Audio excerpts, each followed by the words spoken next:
आज विभाग के साफ सफाई को लेकर के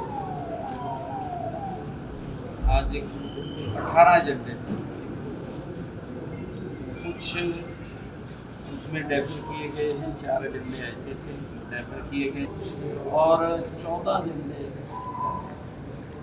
पास हुए, जिनमें यमुनानगर और हमारा नरवाना, फतेहाबाद, टोहाना, रोहतक, मानेसर, निवाड़ी, हिसार, करनाल और गुरुग्राम। कुछ और एजेंडे अभी आने बकाया है, जल्दी ही शीघ्र ही उनकी डेट खुल गई है और उनको भी इसमें तुरंत शामिल करके स्वच्छता को लेकर के जो हमारी सरकार का कमिटमेंट है, आने वाले समय के अंदर हमने हरियाणा प्रदेश के अंदर हर शहर की उसकी रैंकिंग भी तय करवाई है। जल्दी ही वो भी उसकी फाइल पास हो जाएगी। रैंकिंग के हिसाब से भी कंपटीशन होगा, कौन शहर स्वच्छता में आगे आता है और उसके लिए इनाम की घोषणा, और वहाँ पर लोगों से भी हम अपील करेंगे, हमारे जो डब्ल्यूए के लोग हैं या अन्य हमारे NGO हैं, सामाजिक संस्थाएं हैं, हम मिलकर के हर शहर को स्वच्छ और सुंदर बनाना हमारी प्राथमिकता है। हमारी सरकार का ये संकल्प है। आदरणीय नरेंद्र मोदी जी ने स्वच्छ भारत, स्वस्थ भारत की जो बात कही है, उसमें हम गति से काम कर रहे हैं और हमने जो टेंडर किए हैं, स्पष्ट रूप से हमने उसका SOP तैयार करके कहा है कि उसमें कोई किंतु परंतु नहीं होगा। टेंडर के अंदर जो भी बीडर्स आए हैं, वो बीडर्स सभी के सभी नॉर्म के अनुसार काम करेंगे और हम लोगों से भी यही अपेक्षा करते हैं, क्योंकि स्वच्छता के अंदर हम सब मिलकर के उसमें अपना सहयोग दें और हम हमारी सरकार का जो दायित्व है कि आने वाले समय के अंदर पूरे हरियाणा के शहर स्वच्छ और सुंदर हों, उसके लिए हम काम कर रहे हैं। आज काफ़ी एजेंडे पास हुए हैं। आने वाले समय के अंदर और एजेंडे भी आने वाले हैं, वो भी उसके अंदर शामिल हैं। सर, कल भी एक हाई परफॉर्मेंस कमेटी की बैठक हुई थी, लगातार 12 घंटे तक आप उस बैठक की रचना करते रहे। कल की बैठक में क्या लगातार एक बैठक 12 घंटे तक लेना, ये भी बड़ी बात हो जाती है? नहीं, कल काफ़ी एजेंडे थे और लगभग कल 35-40 एजेंडे थे। समय लगता है उसके अंदर डेवलपमेंट के कामों को लेकर के, और सभी के सभी काफ़ी कल एजेंडे पास हुए हैं। मैंने कहा है कि हमारी ये तीसरे टर्म की सरकार है। आदरणीय नरेंद्र मोदी जी के नेतृत्व में हम गति से काम कर रहे हैं और कल भी काफ़ी एजेंडे पास हुए हैं।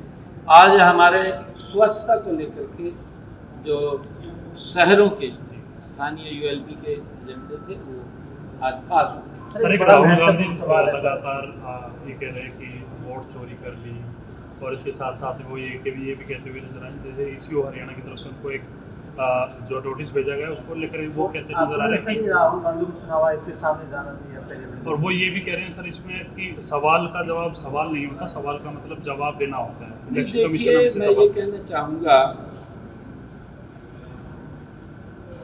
राहुल गांधी साहब उस पार्टी के नेता हैं जिसने देश के ऊपर 55 साल तक शासन किया। 55 साल में तो व्यक्ति को रिटायर कर देते हैं, सरकार रिटायरमेंट की तरफ चला जाता है, व्यक्ति 60 साल में रिटायर हो जाता है, 58 में।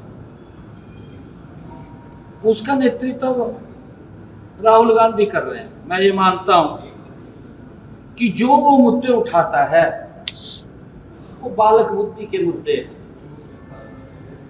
बालक बुद्धि के मैं ये इसलिए कह रहा हूं राहुल गांधी को, जब लोकसभा में वो जाता है, लोकसभा के अंदर जेब में हाथ डालता है, कहा जेब में नीचे चला गया, पट्टी भी है जेब आपके सामने, उसने हाथ डाला जेब में, दिखाया, कहा जेब में कुछ नहीं।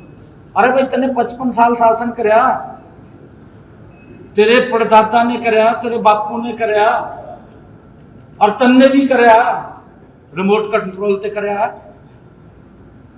अब अगर 55 साल के अंदर भी तेरी जेब खाली लिया, जेब पट्टी उसमें कुछ नहीं है, फिर उसका जिम्मेवार तो राहुल गांधी और कांग्रेस पार्टी है। लोगों को तो काम चाहिए, लोग चेहरा नहीं देखते, लोग काम देखते हैं। फिर इनको लगा, उसके बाद इनको और कोई मुद्दा नहीं मिला। जब भी कोई इलेक्शन आता, मोदी जी काम कर रहे हैं और मोदी जी की ऊपर देश के लोग विश्वास कर रहे हैं, कोई भी चुनाव आता मोदी जी को लोग वोट देते। और ये कांग्रेस के लोग, इंडी गठबंधन के लोग ये बोलते, कहा जी ईवीएम खराब है, ईवीएम को दोष देना शुरू कर देते, ईवीएम का रोना शुरू कर देते। भाई ईवीएम कौन लेके आया? ईवीएम ये तो चोरी का रास्ता इनके बंद कर दिए मोदी जी ने। जो चोरी के रास्ते थे वो बंद हो गए हैं। अब जब इनके चोरी के रास्ते बंद हुए हैं तो इनको तो ये वही याद है, अभी हमारे रास्ते किस तरह खुलेंगे। ये हुड्डा साहब भी बोल रहे हैं, कहा जी बैलेट पेपर पर चुनाव होना चाहिए। और बैलेट पेपर पर तो आप तो चोरी करते थे, मोदी जी ने बंद कर दिया। आपको क्या दिक्कत है? कहाँ है वो, आप बताइए कहाँ उसके अंदर हो रहा। अरे मेरे हरियाणा के अंदर अगर आप लोग देखेंगे, जो ये वोट चोरी की बात कर रहे हैं, मैंने 2 रोज पहले भी कहा था, हमारी 7 विधानसभाएं ऐसी हैं, 7 विधानसभाएं जो मात्र हम कहीं 400 से, कहीं 600 से, कहीं 700 से, हम लगभग 7 विधानसभाओं के अंदर मात्र 12,000 वोटों से पीछे रहे हैं। कांग्रेस भी जो जीतती है वो मात्र कहीं 300 वोटों से जीतती है, कहीं 500 वोट से जीतती है, कहीं 700 वोट से जीतती है। अरे भाई आप चुनाव आयोग के ऊपर उंगली उठा रहे हैं, आप तो इस संविधान का अपमान कर रहे हैं, इस लोकतंत्र का कांग्रेस अपमान कर रही है। ये लोगों के मैंडेट का अपमान है और कांग्रेस बखड़ा चुकी है। कांग्रेस ये फ्रस्ट्रेशन में है, ये तो पता नहीं क्या क्या कर रहे हैं, कोई जेब पाड़ता फिर रहा है और कोई कुछ और कर रहा है। आने वाले समय में पता नहीं क्या क्या करेंगे, इनकी जेब खाली हुई पड़ी है, ये मरे पड़े करते, ये कहाँ से कर लेंगे, ये तो बेचारे नीचे ही पड़े हैं। जब 55 साल जिसने शासन करे, और एक कहावत है गांव के अंदर, जब आप कहेंगे फिर जो सुना, क्या कहावत?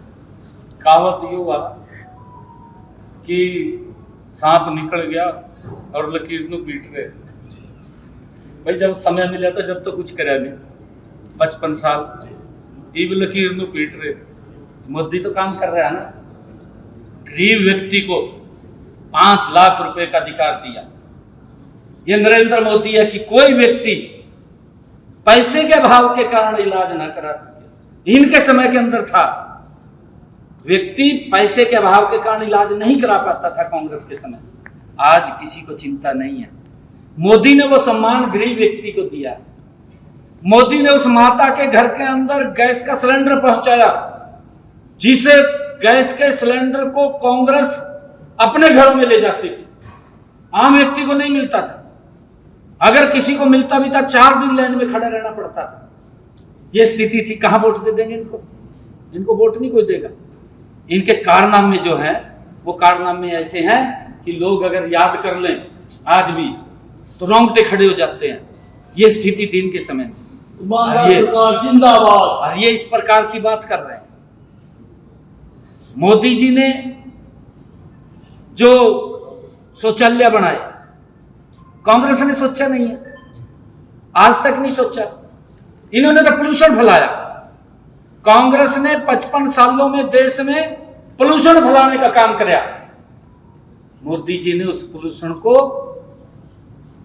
शुद्ध करने का काम किया 11 वर्षों के अंदर। सर हरियाणा कांग्रेस कहती थी कि पहले ईवीएम खराब थी, अब कह रहे हैं कि वोट चोरी हुए। हुआ क्या है हरियाणा में सच्चाई में? कांग्रेस मरी पड़ी है।